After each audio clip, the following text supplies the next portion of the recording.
Hello friends, welcome back to my YouTube channel. Friends, आज के इस वीडियो लेक्चर में हम 29 अक्टूबर के सेकेंड शिफ्ट में यूपी ट्रिपल एससी द्वारा कंडक्टेड एग्ज़ाम पीईटी के जीएस और करंट अफेयर के प्रश्नों पर हम चर्चा करेंगे। इसके पहले हम 28 अक्टूबर को फर्स्ट शिफ्ट में और सेकेंड शिफ्ट में जो जीएस और करंट अफेयर के प्रश्न हैं उसे, और साथ ही साथ 29 अक्टूबर के पहले शिफ्ट में जो प्रश्न पूछे गए हैं जीएस और करंट अफेयर के प्रश्न, उन सभी प्रश्नों को हमने डिस्कशन करते हुए हमने वीडियो अपलोड कर दिया है। यदि आप उस वीडियो को अभी नहीं देखा है तो उसे भी देख लीजिए और इसे भी, और अपना प्रश्न उत्तर मिला लीजिए और इससे एनालिसिस करिए कि किस प्रकार से पीईटी एग्ज़ाम में प्रश्न पूछे गए हैं, या फिर आगे अगले जो 2024 में पीईटी का एग्ज़ाम होगा तो फिर हमें किस लेवल से पढ़ाई करने की आवश्यकता है, या फिर आने वाला जो आपका यूपी ट्रिपल एससी द्वारा और अन्य एग्ज़ाम कंडक्ट कराए जाएंगे तो उनके पेपर के लेवल क्या हो सकता है। इसके साथ साथ यूपी पीसीएस के जो आरओ एआरओ के एग्ज़ाम होने वाले हैं और जो कि पीसीएस के एग्ज़ाम भी होने वाले हैं, तो उन प्रश्नों में भी ऐसे प्रश्न पूछे जा सकते हैं। तो हमें इस पेपर से हमें ये सीखने की आवश्यकता है कि हमें कोई भी चीज़ बहुत ज़्यादा गहराई से और उसको विस्तार पूर्वक समझने की आवश्यकता है।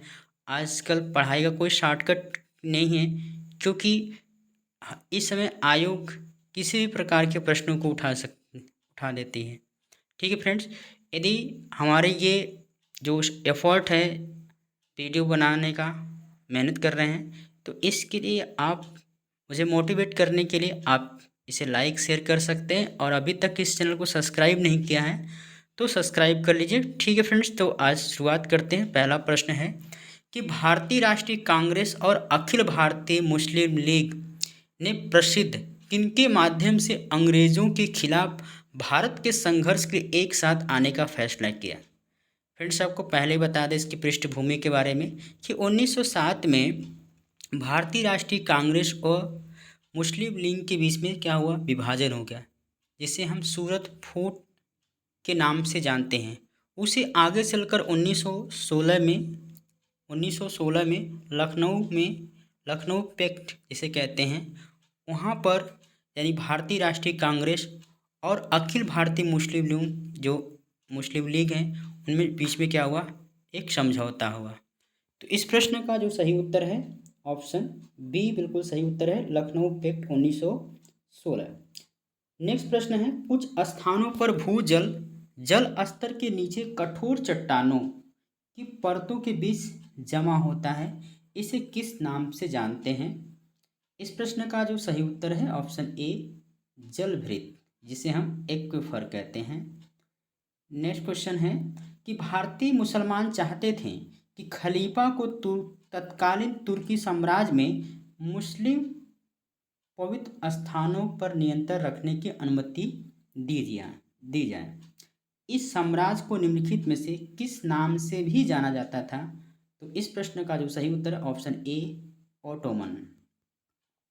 नेक्स्ट क्वेश्चन है, निम्नलिखित में से कौन सी संस्था भारत की समय संरक्षक जिसे टाइम कीपर भी कहते हैं, अर्थात ये भारत की समय प्रणाली की निगरानी करती है, तो कौन सी संस्था है। इस प्रश्न का जो सही उत्तर ऑप्शन सी CSIR और NPL, जैसे NPL का full form national physical laboratory. Next प्रश्न है कि भारत का थार मरुस्थल, यानी जो भारत का थार मरुस्थल है भारत के इस वाले हिस्से में, पश्चिमी हिस्से में, तो ये वाला जो है ये विश्व की सबसे घनी आबादी वाला मरुस्थल है, जिसकी जनसंख्या पूछा जा रहा है कि जनसंख्या घनत्व कितना है, तो 1 वर्ग किलोमीटर में 83 व्यक्ति रहते हैं। डी विकल्प बिल्कुल सही उत्तर है। नेक्स्ट प्रश्न है, मिलान ग्लेशियर भारत के निम्नलिखित में से किस राज्य या केंद्र शासित प्रदेश में स्थित है। इस प्रश्न का जो सही उत्तर है option C Uttarakhand.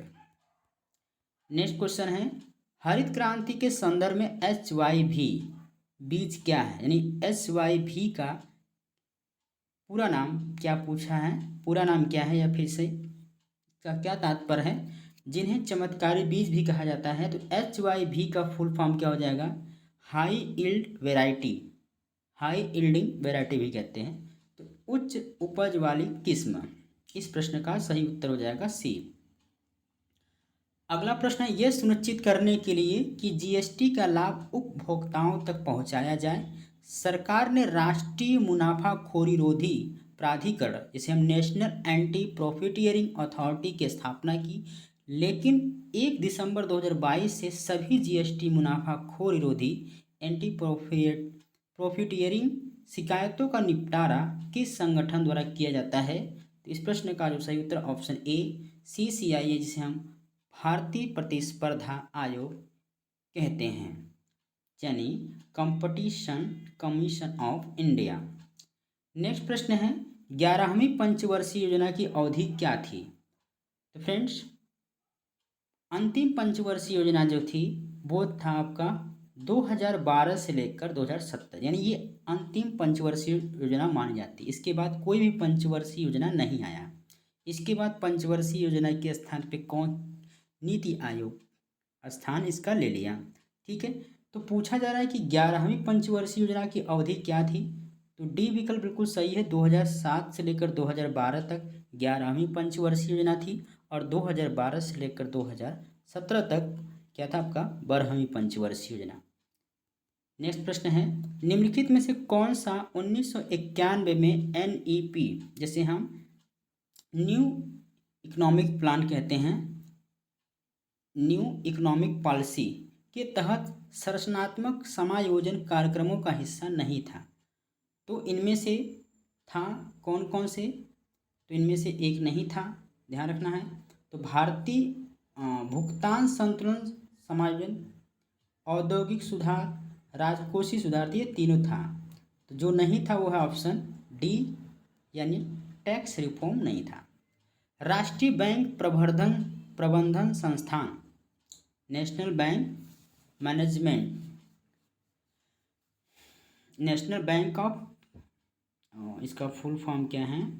National institute of bank management NIBM की स्थापना 1969 में निम्नलिखित में से किसके द्वारा भारत सरकार के परामर्श से बैंक प्रबंधन में अनुसंधान, प्रशिक्षण, शिक्षा और परामर्श के लिए एक स्वायत्त संस्थान के रूप में की गई थी? तो किसके द्वारा की गई थी? तो RBI द्वारा। RBI का फुल फॉर्म क्या है? Reserve bank of India. इसका मुख्यालय, तो इसके मुख्यालय मुंबई में है, और इसकी स्थापना कब की गई थी? 1 अप्रैल 1935 में। नेक्स्ट क्वेश्चन है कि किस अनुच्छेद तहत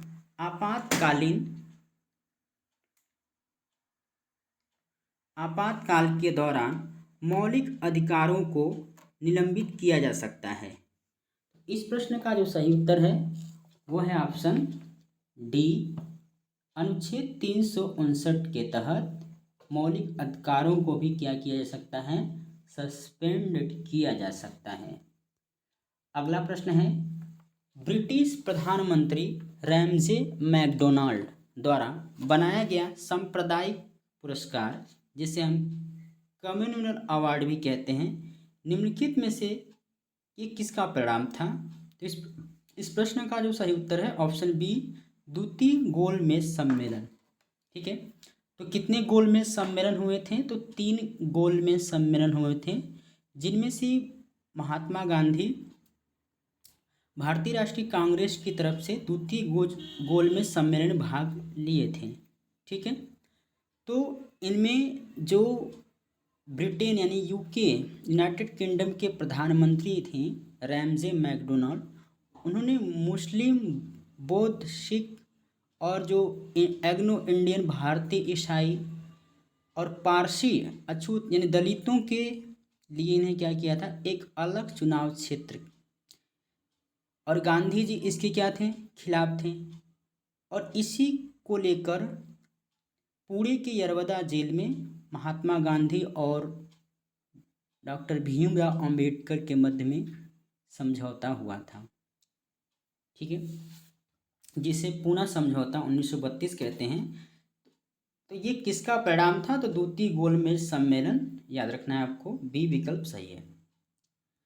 अगला प्रश्न है, भारतीय संविधान का कौन सा अनुच्छेद मुख्यमंत्री के कर्तव्यों को परिभाषित करता है?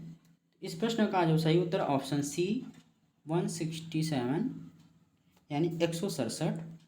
अगला प्रश्न है, 13 दिसंबर 1946 को संविधान सभा में उद्देश्य प्रस्ताव यानी ऑब्जेक्टिव रेजोल्यूशन किसके तरफ पेश किया गया था? तो इस प्रश्न का जो सही उत्तर ऑप्शन बी जवाहरलाल नेहरू। अगला प्रश्न है, भोजन के डिब्बों पर जिंक के स्थान पर निम्नलिखित में से किस धातु का लेप किया जाता है? तो इस प्रश्न का जो सही उत्तर है ऑप्शन सी टीन का। अगला प्रश्न है, आग के पास किस रसायन का अत्यधिक सूखा पाउडर छोड़ने से कार्बन डाइऑक्साइड निकलता है? तो सी विकल्प बिल्कुल सही है, सोडियम बाइकार्बोनेट। अगला प्रश्न है, लैक्टोमीटर निम्नलिखित में से किस सिद्धांत या नियम पे काम करता है? तो सी विकल्प बिल्कुल सही है, आर्किमिडीज का सिद्धांत पे काम करता है। लोकतंत्र और विकास के लिए पंचायती राज संस्थानों के पुनरुद्धार पर एक अवधारणा पत्र तैयार करने के लिए किस समिति को नियुक्त किया गया था? इस प्रश्न का जो सही उत्तर है ऑप्शन सी एल.एम. सिंघवी समिति। और एल.एम. सिंघवी समिति है जिसने पंचायत को संवैधानिक दर्जा देने की बात की थी। अगला प्रश्न है, स्फैग्नोमैग्नेटोमीटर का उपयोग निम्नलिखित में से किसे मापने के लिए किया जाता है? तो ये है आपका बी यानी ब्लड प्रेशर, जिसे हम रक्तचाप भी कहते हैं। अगला प्रश्न है कि फ्लोरोसेंट ट्यूब और CFL में निम्नलिखित में से किस धातु का वाष्प होता है जो प्रकृति में क्या है, विषैला होता है? तो प्रकृति में विषैला होता है, डी विकल्प बिल्कुल सही है, मरकरी, या फिर हम इसे क्या कहते हैं, पारा।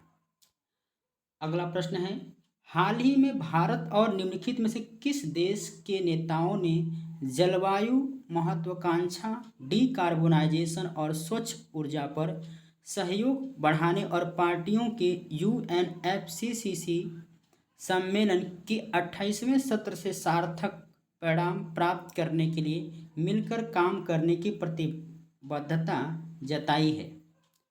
इस प्रश्न का जो सही उत्तर है वो है आप यानी COP28 में, तो यह संयुक्त अरब अमीरात UAE में। अगला प्रश्न है, किसने NEP यानी NEP 2020 समारोह के तीसरे वर्ष के अवसर पर विशेषज्ञता और संसाधनों को साझा करने के साथ साथ भारतीय सांकेतिक भाषा में गुणवत्ता शिक्षण संस्थानों के सह विकास के लिए NIOS के साथ समझौता ज्ञापन किया है? इस प्रश्न का जो सही उत्तर ऑप्शन डी ISLRTC, ठीक है, डी विकल्प सही है।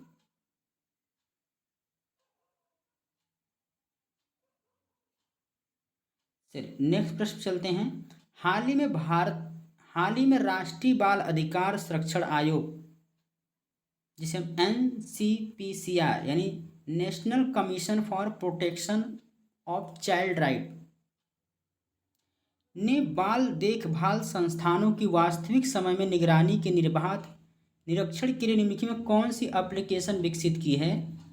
तो इस प्रश्न का जो सही उत्तर ऑप्शन सी मासी। अगला प्रश्न है, गुइलेन बेरी सिंड्रोम, जिसे हम GBS कहते हैं, के मामलों में वृद्धि के कारण निम्नलिखित में से किस देश ने राष्ट्रीय आपातकाल घोषणा की थी? इस प्रश्न का जो सही उत्तर ऑप्शन सी पेरू। अगला प्रश्न है, भारत के निम्नलिखित में से किस रेलवे स्टेशन को यूनेस्को का एशिया पैसिफिक सांस्कृतिक विरासत पुरस्कार मिला है? इस प्रश्न का जो सही उत्तर option A Byculla railway station Maharashtra को। अगला प्रश्न है कि भारत सरकार ने 2030 तक ऊर्जा मिश्रण में कितने प्रतिशत हिस्सेदारी 15% तक बढ़ाने का लक्ष्य रखा है? तो किस तो याद रखना है डी यानी प्राकृतिक गैस। इसे 6% से बढ़ाकर 15% करने की बात कही गई है। तो किस क्षेत्र में? प्राकृतिक गैस में। अगला प्रश्न, निम्नलिखित में से किसने हाल ही में भारत में प्रशिक्षुता पारिस्थितिक तंत्र को मजबूत करने के लिए NAPS जैसे नेशनल अप्रेंटिसशिप प्रमोशन स्कीम में DBT direct benefit transfer launch किया है? इस प्रश्न का क्या उत्तर हो जाएगा? Option D, Shri Dharmendra Pradhan. अगला प्रश्न है, संयुक्त राज्य अमेरिका के निम्नलिखित में से किस राज्य ने अक्टूबर महीने को हिंदू विरासत माह घोषित किया है? तो कौन है? तो अमेरिका का प्रांत जॉर्जिया। इस प्रश्न का सही उत्तर हो जाएगा ऑप्शन सी। अगला प्रश्न है, हाल ही में निम्नलिखित में से किस देश ने घोस्ट शार्क नामक एक स्वायत्त रोबोटिक अंडर सी वारफेयर वाहन को डिजाइन और निर्माण किया है? तो इस प्रश्न का जो सही उत्तर ऑप्शन सी, ऑस्ट्रेलिया। अगला प्रश्न है, सह्याद्री पर्वत श्रृंखला में स्थित लोकप्रिय पहाड़ी किले का नाम बताएं जिसे दी एंगल नेस्ट के नाम से भी जाना जाता है? तो जो ईगल नेस्ट के नाम से जाने वाला कौन सा है? तो तोरण का किला। तोरण किला जिसे चील का घोंसला, ये कहाँ पर है? तो महाराष्ट्र के ये पुणे जिले में है। यह वही किला है जिसे मात्र 16 वर्ष की आयु में महाराजा शिवाजी ने 1643 ईस्वी में इस पर कब्जा कर लिया और पुणे जिले में है, ध्यान रखिएगा। और इसकी ऊंचाई लगभग 4609 मीटर है, ठीक है, जो कि पुणे जिले के सबसे ऊंचा है किला, ऊंचाई पर स्थित किला है। तो इस प्रश्न का जो सही उत्तर ऑप्शन सी, तोरण का किला। अगला प्रश्न है, हाल ही में नागरिक उड्डयन मंत्री श्री ज्योतिरादित्य सिंधिया ने उत्केला को रिलेट कर लीजिए उत्कल से, तो हवाई अड्डे का उद्घाटन किया जो भारत के निम्नलिखित में से किस राज्य में उड़ान योजना के तहत एक क्षेत्रीय हवाई अड्डा है? इस प्रश्न का जो सही उत्तर ऑप्शन बी, उड़ीसा। ठीक है। नीतिसार, राजनीति के तत्व, नीतिसार का अर्थ है राजनीति के तत्व, जिसमें कौटिल्य के अर्थशास्त्र का प्रारंभिक मूल पाठ शामिल है, निम्नलिखित में से किसके द्वारा लिखा गया है? इस प्रश्न का जो सही उत्तर ऑप्शन बी, कामंदक। अगला प्रश्न है, निम्नलिखित में से कौन सा दिन हर साल अंतर्राष्ट्रीय प्राकृतिक आपदा जोखिम न्यूनीकरण दिवस के रूप में मनाया जाता है?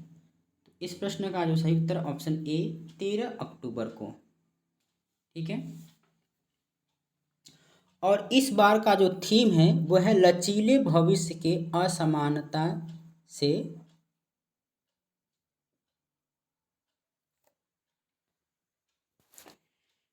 अगला प्रश्न है कि घोड़े की नाल के आकार की पातालकोट घाटी का रमणीय दृश्य प्रदान करने वाला तामिया हिल स्टेशन भारत के निम्नलिखित में से किस केंद्र राज्य या केंद्र शासित प्रदेश में स्थित? तामिया हिल स्टेशन की बात की जा रही है। तो तामिया हिल स्टेशन जो है मध्य प्रदेश के छिंदवाड़ा जिले में है। ये अपनी प्राकृतिक सुंदरता और शांत वातावरण के लिए प्रसिद्ध है, इसलिए इसे मिनी पंचमढ़ी के नाम से भी जाना जाता है। तो ये किस प्रदेश में या किस राज्य में है? तो मध्य प्रदेश में। अगला प्रश्न है, निम्नलिखित में से किस वर्ष भारत आसियान का क्षेत्रीय संभाषण भागीदार पार्टनर बना? तो फ्रेंड्स, इस प्रश्न का हमने उत्तर जब ढूंढा तो पता चला कि अकॉर्डिंग टू विदेश मंत्रालय के साइट पर जाकर हमने देखा तो इस प्रश्न का जो सही उत्तर हमको मिला वो मिला 1996 में, जो कि भारत इसमें आसियान का संभाषण भागीदार बना 1996 में। और उसमें 1992 में दिया था कि आसियान एक क्षेत्रीय भागीदार बना। तो इसमें जो है संभाषण शब्द जुड़ा हुआ है जो कि 1996 में था। और एक और दिया था कि 2002 में शिखर सम्मेलन का स्तरीय भागीदार बना था।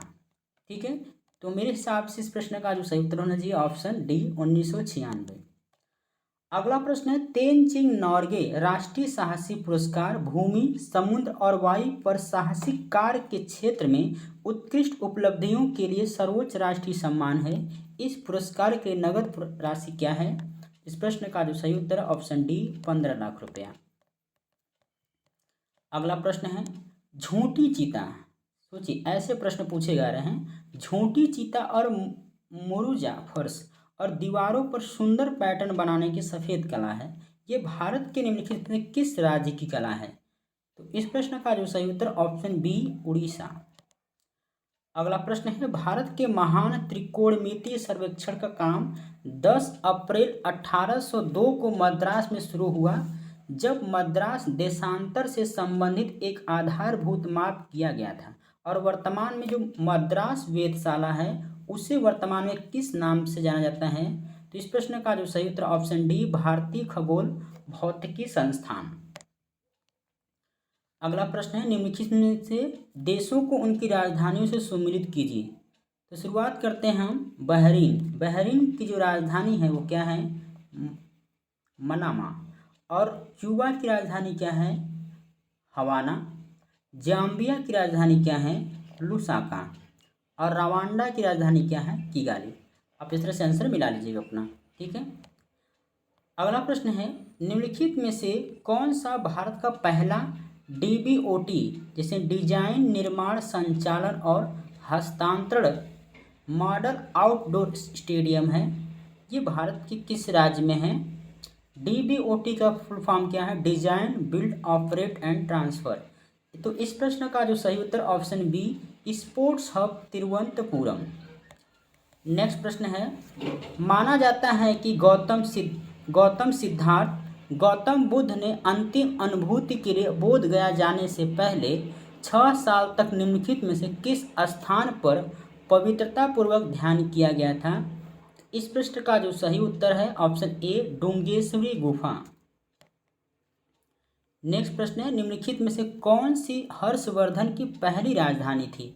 तो हर्षवर्धन की पहली राजधानी क्या थी? थानेसर, जो कि वर्तमान में हरियाणा राज्य में स्थित है।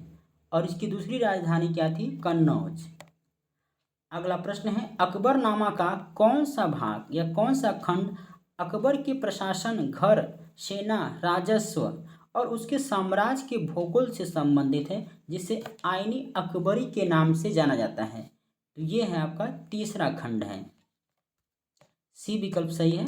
अगला प्रश्न, भारत में स्थित किस हड़प्पा स्थल में हाकरा मृदभांड के भंडार शामिल है, जो सिंधु घाटी सभ्यता के शुरुआती चरणों से पहले की बसावट की विशेषता है? इस प्रश्न का जो सही उत्तर है option B Rakhi Garhi. Next प्रश्न है, भारतीय राष्ट्रीय आंदोलन के दौरान कांग्रेस मंत्रालयों ने कब इस्तीफा दिया था? तो इस प्रश्न का जो सही उत्तर ऑप्शन डी 1939 में।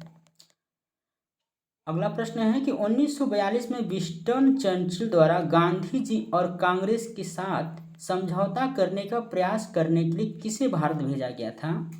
तो इस प्रश्न का जो सही उत्तर option B sir Stafford Cripps.